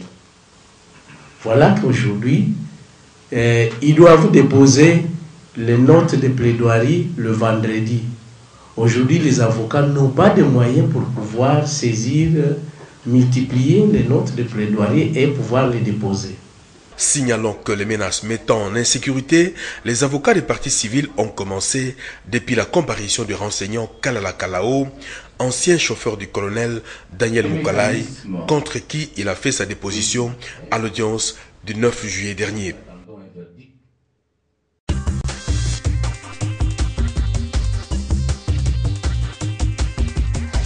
Gabriel Monkia, le procès de Bosco Ntaganda s'est ouvert à la CPI là-bas aux Pays-Bas, à La Haye. Quelle est votre lecture de ce procès? Cette fois-ci, c'est vraiment... il sera puni, il sera sanctionné? Mais il n'est pas seul dans cette affaire, il a cité des gens. Il a cité beaucoup de gens que je ne vais pas citer ici. Que la CPI puisse étendre les mandats d'arrêt. À ces autorités morales, entre guillemets. C'est normal, comme ça. Et ça sera donc justice. pour vous, Bosco Ntaganda n'était que le sous-fifre, en fait. C'est lui qui recevait les ordres pour faire telle ou telle chose. Oui, madame, c'est ça. Les auteurs qui envoyaient les armes, qui envoyaient les munitions, l'argent, ils sont connus maintenant. Bosco a tout cité. Comme l'autre là aussi avait cité, le nom m'a échappé ici. C'est la même chose. Mais la CPI aussi, je ne sais pas quel est le jeu que j'ai tenté de jouer. Quand on cite quelqu'un, immédiatement... Vous n'êtes pas très sûr de la partialité, de l'impartialité de la CPI, non? Dans cette affaire-là, il y a peu à boire et à manger, il y a trop de choses. Hein. Mais seule chose que Jean-Pierre, qui devait être chef de l'État de la CPI, il a été combattu par les multinationales. Alors, il est là, la CPI. Il y a un faux procès. Alors qu'il y a au Centrafrique, il y a eu trop de morts. Après Jean-Pierre. Il y a eu des viols aussi. Des viols et tout ça, mais on n'a arrêté personne. Il n'y a pas de mandat. Mais je n'ai pas compris cette politique de dépôt. Mais la personne qu'on cherchait, c'était Jean-Pierre. Parce qu'il avait fait barrage à l'opération Épervier. Les militaires qui étaient venus de Tchad. Tchad pour pouvoir renverser le président centrafricain de l'époque, Patassé. Et quand ils ont vu que Jean-Pierre Mbemba avait fait barrage, il fallait lui créer un problème. Donc tout ça, simplement. c'est la haine. Et par rapport aux menaces des partis civils au procès Tchébéa, ça fait quand même froid au dos de voir qu'on est en train de menacer des avocats qui ne font que leur travail. Mais, madame, je vous ai dit qu'ici au Congo, il n'y a pas la justice. La justice est toujours téléguidée. Téléguidée. Hein? La loi dit toutes les difficultés des procédures qui pourront se produire au cours de la saisie immobilière doivent être tranchées par voie d'ordonnance. Mais avec la justice d'aujourd'hui, on va trancher ces litiges par une voie de la procédure ordinaire. Donc la procédure ordinaire est à train de déroger de la procédure exceptionnelle. Alors, quand vous voyez déjà un pays avec une telle justice, qu'est-ce que vous pouvez vous attendre?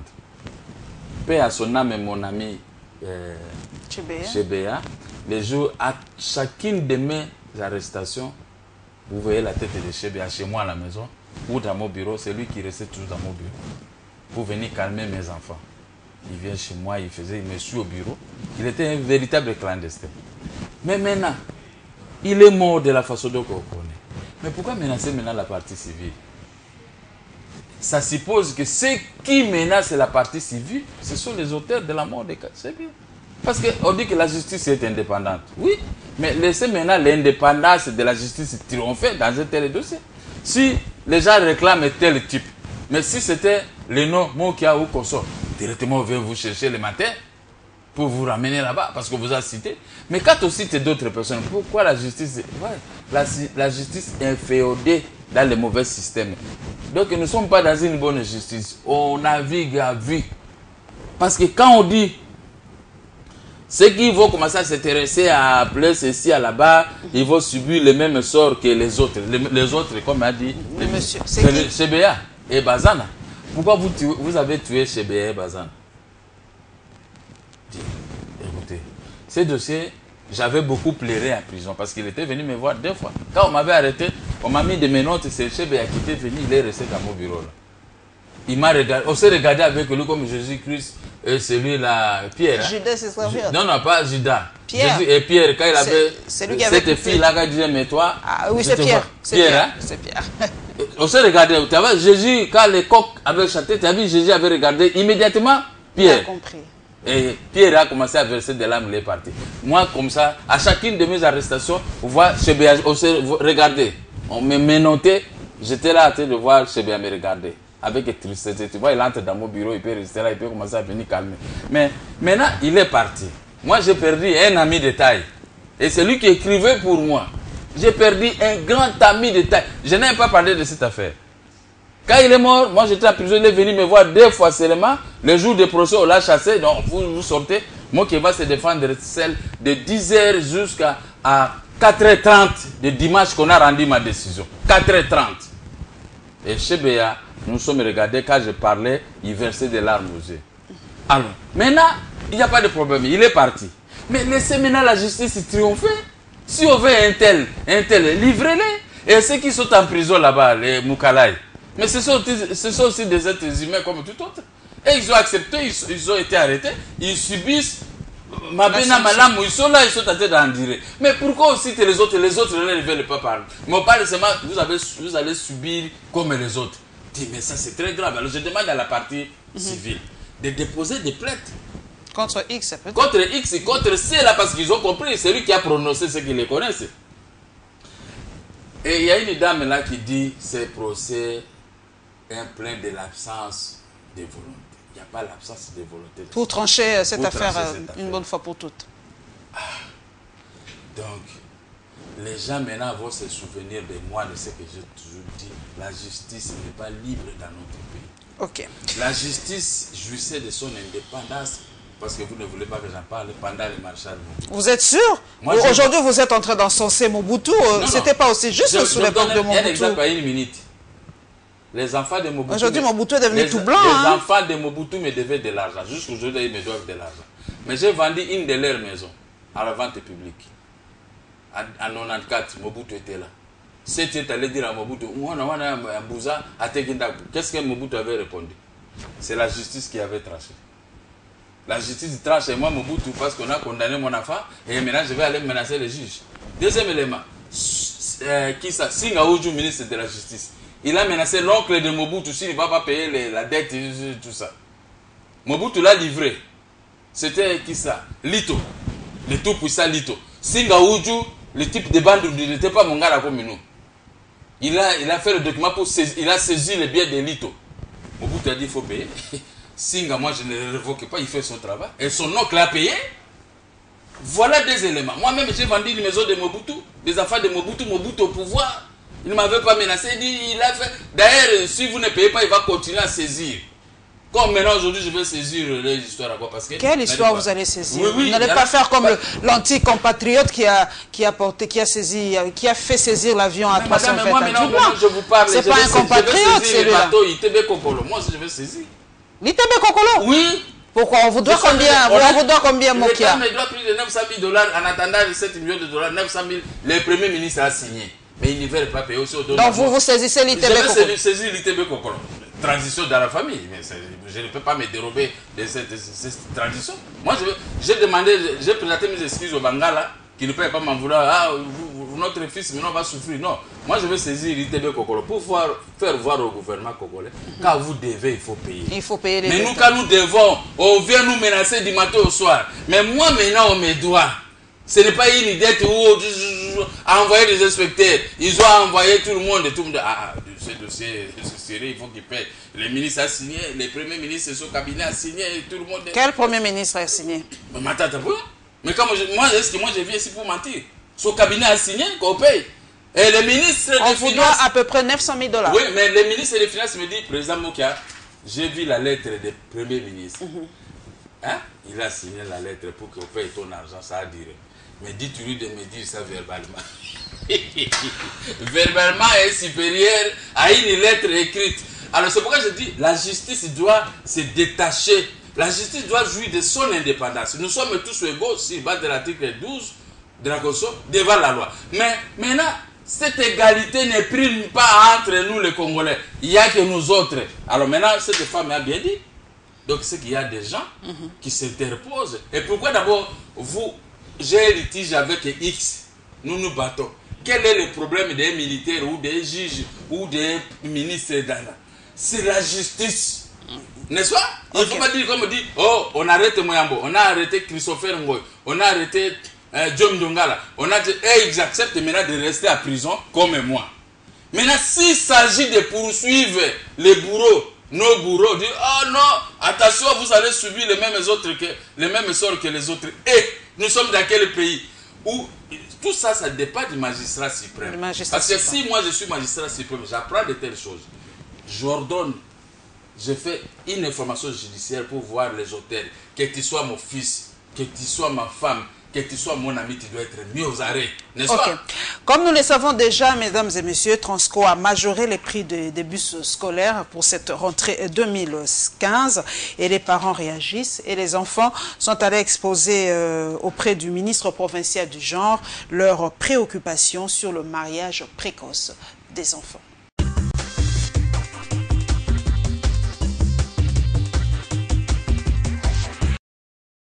À quelques jours seulement de la rentrée scolaire, Transco a opéré plusieurs changements dans l'organisation du transport scolaire et des changements qui nous rendent, nos parents, perplexes.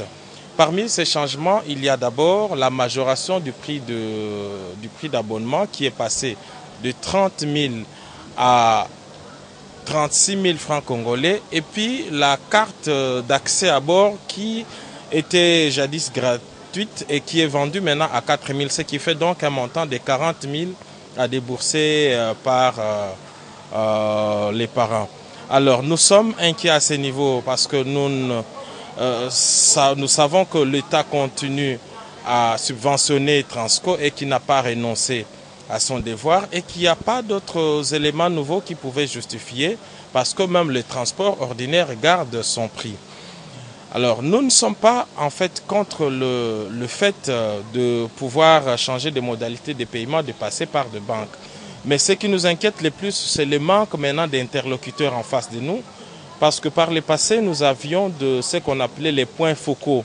C'est-à-dire quelqu'un qui était au collège chaque matin, qui s'occupait de la gestion quotidienne de transport scolaire qui ne se résume pas seulement à la perception, mais il y a beaucoup de problèmes parce que, vous savez, ce sont des petits-enfants, ils perdent les cartes d'accès, nous devons suivre les itinéraires, nous devons maîtriser les statistiques, tous ces enfants. Et aujourd'hui, en face de nous, il n'y a plus d'interlocuteurs, ça rend le parent perplexe. Nous, le comité du collège Boboto, n'avons pas souvenance d'avoir été invité ou d'avoir participé à une réunion au cours de laquelle on a débattu de cette question. Nous disons que nous avons reçu des commis de Transco, mais la question est restée en suspens. Nous attendions que l'évaluation soit faite et que les négociations aient lieu. Elles n'ont jamais eu lieu. Nous l'avons tous appris par voie des ondes qu'il y aurait eu une réunion à laquelle, en tout cas, nous, parents du collège Boboto, n'avons jamais participé. Une délégation des enfants reporters de la ville de Kinshasa dans les locaux de la ministre provinciale du genre et éducation. Dans leurs mains, une série de demandes afin d'obtenir une implication des autorités provinciales dans la lutte contre le mariage d'enfants. Ces enfants espèrent notamment le renforcement de l'application des textes juridiques interdisant le mariage d'enfants et sa vulgarisation. Lutter contre l'impunité en sanctionnant les auteurs de ces mariages d'enfants et même les parents ou tuteurs qui font des arrangements à l'amiable lorsqu'il y a des cas de viol d'enfants. Voilà des recommandations proposées aux autorités de la ville-province de Kinshasa. Autre demande des enfants reporters à Thérèse Olinga, c'est l'élaboration d'un plan qui vise entre autres à mobiliser les leaders communautaires, pasteurs, prêtres, chefs de quartier, pour ne citer que ceux-là, afin de créer une plateforme de travail, ainsi obtenir aussi leur implication dans la lutte contre ce fléau. Cette rencontre est l'une des actions à inscrire dans le cadre du plaidoyer que mènent les enfants reporters afin de mettre un terme au mariage précoce en RDC. Ils expliquent ici le sens de leur démarche. Nous avons élaboré un plan d'action sur les mariages d'enfants Et ces plans d'action prévoyaient une série de plaidoyers à plusieurs niveaux.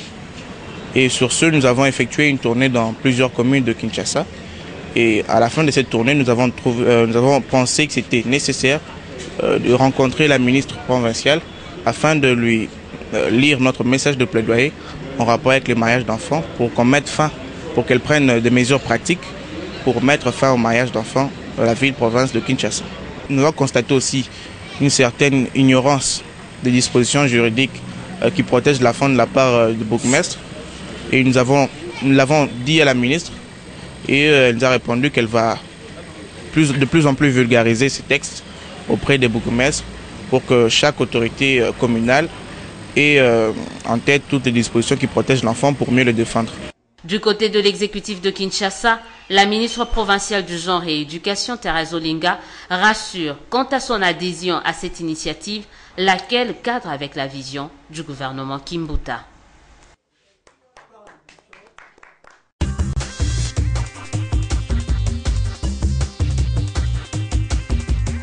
Gabriel Mokia, la rentrée 2015, c'est déjà ce lundi, 7 septembre, et Transco, comme on l'a dit tout à l'heure, a majoré les prix des bus scolaires et les parents se plaignent qu'on ne les a pas associés à cet exercice-là. Quelle est votre appréciation de cette histoire? C'est encore notre problème pour les parents, hein, avec cette rentrée scolaire assez dure déjà. Bon, les parents déjà ont de multiples problèmes, difficultés. Je crois que le Premier ministre a majoré ça, il cherche la croissance. Il fait toujours l'augmentation. En majorant, on cherche la croissance. La croissance. Tout simplement. Tout simplement. Il est l'homme de croissance, il va puiser la croissance auprès des petits-enfants. Je sais, bon. Il cherche, mais cet argent de croissance, on ne voit pas ça, parce qu'il a un problème avec Pungwe, Pungwe de la CENI. Ok. Et par rapport au mariage précoce des enfants, c'est vrai que nous sommes parents. Les mariages précoces, Gabriel Mokia, votre lecture? Bon, moi, ces problèmes de sentiments, je n'aime pas tellement pénétrer là-dedans. Mais quand on voit quand même le mariage d'un enfant de 12 ans, 14 ans, 15 ans, ça choque quand même. Non, maman était... Mais ça, c'est l'époque, hein, c'est l'époque. Les époques changent. Il n'y a pas d'époque. Quand vous voyez aujourd'hui une fille de 12 ans, Gabriel Mokia, c'est pas nos mamans d'âge de 12 ans. Je ne défends rien. Mais dans la Bible, il est dit, les filles, les jeunes hommes, les beaux garçons, les travailleurs que vous voyez aujourd'hui, cela existait.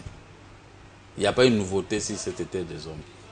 Ça, c'est Ecclésiaste. Vous permettrez, c'est vrai que des fois quand on parle un peu des autres. Est-ce que Gabriel Mokia voudrait par exemple que sa petite fille ou sa fille de 12 ans se marie? Bon. 13, 14 ans? Vous savez, chez nous, à l'Équateur, précisément là où moi j'ai grandi, le mariage, c'est quelque chose de rien.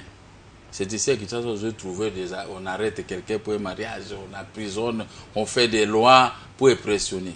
Ce n'est pas que je suis pour ce qui se passe, on va suivre le monde moderne. Mais chez nous, une fille qui passe, vous pouvez la prendre, vous la cachez chez vous. Chez les gens de l'Équateur. Vous la cachez, et sa famille vient, votre famille vient, on règle après. On paye. C'est fini, on paye. C'est votre femme.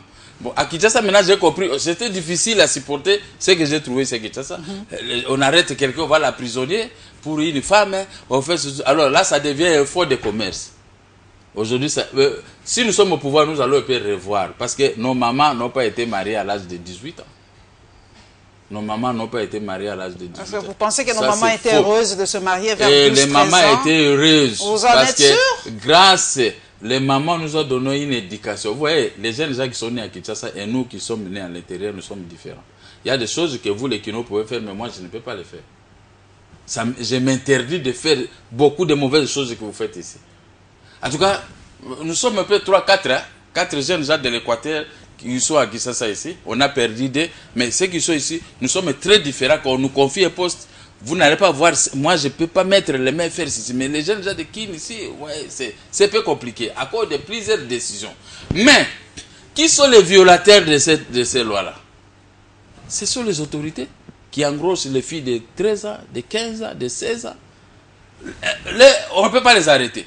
Mais les gens comme nous, ou bien d'autres jeunes gens, Les jeunes gens sont beaucoup en prison à cause de ça. Mais les autorités aussi les font la même chose. Font la même chose. C'est pourquoi je n'aime pas me mêler. Parce que moi, j'ai ma propre lecture. Quand je vois tout ça, la loi a 18 ans et la loi a fait ceci. Mais nos mamans n'ont pas été mariées à l'âge de 18 ans ni 17 ans.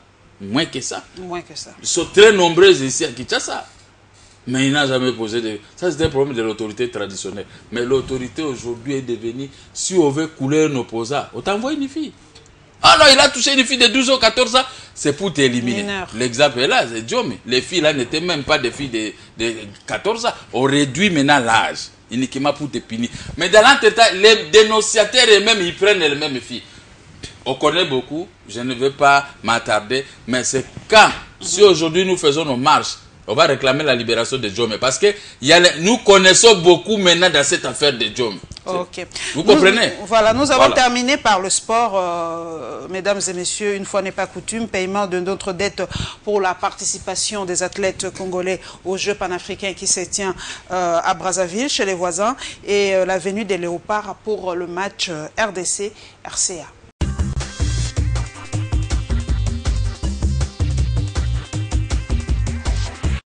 La participation de la RD Congo aux 11e Jeux africains de Brazzaville 2015 se confirme après le paiement de la dette du Conseil supérieur du sport en Afrique qui s'élevait à 220 000 $ américains. Le numéro 1 de l'administration du comité olympique congolais, Alain Badeshile, explique. La RDC va bel et bien participer. La RDC n'a pas été chassée. La RDC n'a pas été exclue. Si la RDC était interdite d'accès, c'était un moyen de pression pour laisser ça, de récupérer les arriérés. Ah, bon, ça c'est le numéro. Voilà. Le numéro, là, j'ai recopié le numéro sur... RDC va bel et bien participer.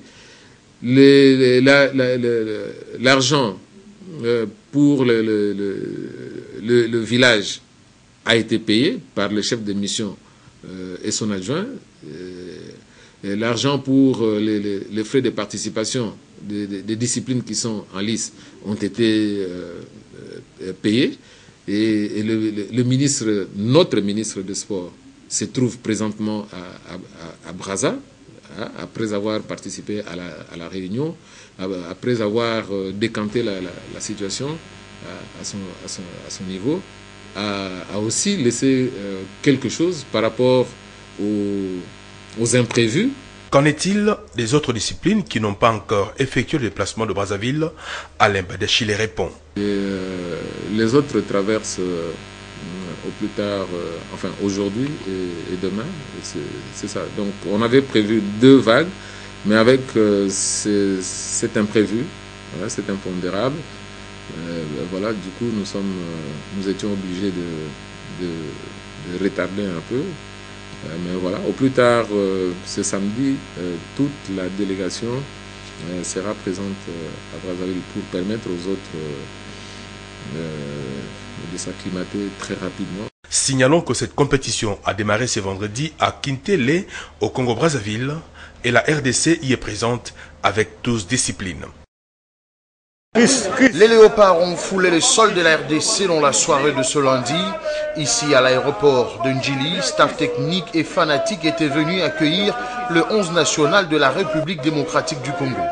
Dans le lot de footballeurs, l'on peut constater l'arrivée de Fabrice Nsakala. Non, je vais me préparer mentalement pour pouvoir faire un bon match ce week-end. Chancel Bemba a lui aussi répondu présent à l'appel de Florent Ibenge. Tous les peuples congolais, tout est pour défendre la couleur de maillot, tout ça marambunyoso, match où est la capitale, tout est dimanche, tout multipliera fort en abisso. Le milieu de terrain offensif de la RDC, Nikes Kebano, était aussi dans la délégation. Voilà, c'était vraiment très important de marquer mon retour. Maintenant, voilà, je reviens, on a un match très important et j'espère qu'on va le gagner. Au total, 18 joueurs ont répondu à l'invitation du sélectionneur national sur le 26 sélectionné. Florent Ibenge explique. On va faire le regroupement demain. Le premier entraînement, c'est demain. Donc, Il n'y a pas Salarmé pour l'instant. Sur les 26 qui étaient sur la liste de départ, il y a Cédric Makiadi qui s'est désisté.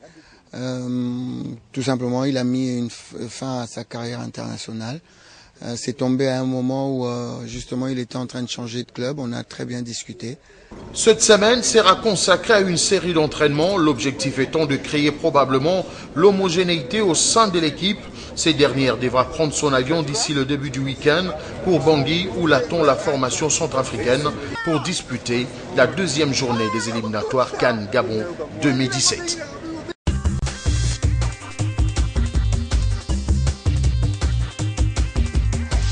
Gabriel Monki, on a l'impression aujourd'hui que les dettes de la RDC sortent de partout. Hein. On se réveille un matin, on a une dette, on saisit cela. On se réveille un matin, on saisit autre chose. Et vous qui prévoyez d'ailleurs de saisir l'ITB Kokolo, mais maintenant, c'est par rapport aux athlètes congolais. On nous a refusé en fait l'accès du stade Akintele au Congo-Brazzaville parce que nous n'avons pas payé une dette revenant à 220 000 $. C'est ça l'impression aujourd'hui qu'on a, qu'en tout cas, qu'on doit faire un peu attention et savoir un peu quelle dette la RDC a par rapport à d'autres institutions. C'est que ça donne une mauvaise image du pays. Le pouvoir à place n'est pas bien organisé. Désorganisation totale de notre gouvernement.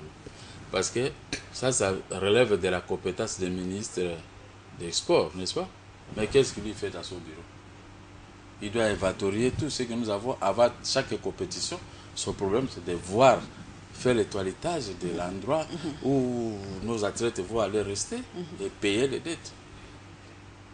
Le président du comité olympique, vous avez vu comment il a eu des difficultés pour expliquer cette affaire. Donc on a compris qu'on a une dette de 220 000 $. On n'arrive pas à payer comme la dette de Mokia, qui a fait plusieurs années qu'il n'arrive pas. Donc le gouvernement congolais n'aime pas payer les dettes. Ce qui est mauvais dans notre pays, je n'ai jamais vu un gouvernement comme ça. Alors, maintenant les gens commencent à se réveiller. Brazzaville bloque les conseils supérieurs, les sports africains bloquent. Les Congolais, ils bloquent les avions. Et moi, maintenant, je vais encore bloquer les bateaux. Donc, le gouvernement ne se gêne pas. Quand je viens vous demander, vous me devez ceci, payez-moi. Mais petit à petit, on fait trouver ce mais vous dites non, nous sommes au gouvernement, si vous payez déjà, ils vont avoir. Donc on a verrouillé partout où les Congolais peuvent avoir de l'argent. Ceux qui ont l'argent ici, il n'y a que des étrangers. Ce sont eux qui construisent les belles villas et les immeubles que vous voyez dans la ville de Kinshasa. C'est-à-dire qu'il y a une maladie qui est dans ces gouvernements congolais que les Congolais n'ont pas droit. Si les Congolais peuvent avoir quelque chose, il faut voler. Mais il ne faut pas apprendre aux enfants de voler. Vous voyez maintenant à Brazzaville, les gars, les Kinshasa ici, tout près. Et vous, on va vous foutre, donc vous allez dormir dehors. Les athlètes congolais de la RDC. Par les gouvernements qui veulent aller au dialogue. On va dialoguer aussi pour ça, pour payer les 200 000 $, 220 000 $. Quelle honte, madame. Je dis à mes amis opposants, n'allez pas au dialogue. Pas de dialogue. Voilà maintenant des petits. On est humiliés. Nous devons remettre notre pays à l'état où il était, à son état initial. Quand Mobutu a pris le pouvoir, vous voyez que de telles choses n'existaient pas. Et il a laissé le pays dans quel état? Non, il a laissé le pays dans un état meilleur. Vous en êtes sûr? Si les gens, voilà les problèmes. Le mal est venu où? Pourquoi il y a eu la révolution de l'AFDEL si était si meilleur? La révolution de l'AFDEL, c'était une histoire de vol pour venir voler au Congo. C'était préparé loin et nous avons les documents. Alors, Mobutu, quand ils étaient à la conférence nationale souveraine, pourquoi ils ont préféré faire 7 ans uniquement pour dialoguer? Des fois aussi, les Congolais et les Congolaises et les Congolais devaient aussi vérifier. Est-ce que pour dialoguer, il nous faut 7 ans? Les enfants, les gens qui sont venus de l'intérieur, de l'extérieur, sont mariés maintenant aujourd'hui. Des grands garçons, il y en a qui ont terminé les universités avec l'argent de la conférence nationale. Mobutu dit, on va mettre fin à ça, on va aller aux élections. Non, les gens ne voulaient pas parce qu'ils avaient les salaires, ils avaient les émoluments, ils avaient les avantages voulus. Ils ont fait 7 ans. C'est ainsi que Laurent Désiré Kabila est venu pour les disperser. C'est si je n'accepte pas les dialogues, parce que les dialogues, ça va nous conduire à quoi? Les Congolais m'ont tellement parlé qu'on va rester encore 5 ans en train de dialoguer. Il faut qu'un autre rebelle vienne nous chasser, comme ça, il les chasser parce que moi je ne serai pas là. À ce moment, ça serait. Mais non, c'est pas possible. Quel est votre pronostic, vraiment en quelques mots, parce que nous sommes en train d'atterrir, c'est vrai que vous avez déjà fait passer votre message, mais votre pronostic pour le match d'aujourd'hui entre la République démocratique du Congo et la République centrafricaine, quel est votre pronostic? Non, je ne donne pas le pronostic. Pourquoi? J'étais moi-même joueur, mais avec le désordre dans notre pays, comme ça, je ne peux pas pronostiquer parce qu'il y a tellement trop de litiges. Un pays qui a des litiges, c'est difficile pour gagner. La seule fois que j'étais content dans notre pays, à l'entrée de Laurent Désiré Kabila, Burkina Faso 98, si je me trompe pas, on a relevé le 4-4. Nous avons pris part. Moi-même, j'ai pris part active. Une part active pendant que j'étais au cachot, au Kadjati. Et j'ai traité cela avec le directeur de cabinet de Mutombo Chibal, attaqué à ces joueurs moi-même. Et j'ai fait venir les joueurs d'Anvers, les joueurs de Simba. Il a marqué les billes, nous sommes partis au Burkina Faso. Et même l'argent. Parce que j'ai veillé sur l'argent qui était sorti. Je suis allé voir le ministre Talangay. On a pris l'argent pour envoyer au Burkina. Vous avez vu comment les joueurs étaient motivés. Hein? Là, je me suis impliqué. Impliquez-vous, c'est votre pays. Non. Avec ces gens ici, non, il faut les laisser comme ça trébucher. Mais ils doivent foutre comme ça à l'air et puis ils vont partir. Nous allons récupérer la situation. Moi, je vais encore faciliter l'adversaire. L'adversaire, depuis qu'il a pris le pouvoir, il nous a jamais facilité. Surtout mais qu'est-ce que les joueurs ont à voir? Les joueurs ne sont que des simples Congolais. Ce sont les ambassadeurs de la République démocratique. Nous on les laisse dans cet état. S'ils gagnent, on est content. S'ils ne gagnent pas, nous ne voulons pas donner un quitus à M. Kabila qui est en train de partir. Pour dire que non, il va encore rester. Voilà, il a fait du football. Non, il va toujours vivre de leur façon. On ne souhaite pas la défaite des Léopards. Nous voulons que les Léopards gagnent. Mais avec cet état d'esprit, ils doivent partir avec les dialogues. Il n'y a pas de dialogue, dialogue égale Solomabé. Voilà, mesdames et messieurs, nous sommes à la fin donc, de ce magazine de Info 7, la rétrospective de la semaine. Merci à vous, mesdames et messieurs, pour votre fidélité à cette émission qui passe chaque dimanche. Merci donc à tous mes followers sur les réseaux sociaux, Facebook, Instagram et autres. Merci vraiment pour vos recommandations et suggestions. Cela nous aide à nous améliorer. Merci à toute l'équipe technique de m'avoir accompagné ce dimanche. Merci à Alain Bolikango et à J. Tibambe à la régie finale, et une fois de plus en tout cas restez branchés sur le programme de Congo Web Télévision et nous nous retrouverons avec le même plaisir le dimanche prochain, Inch'Allah.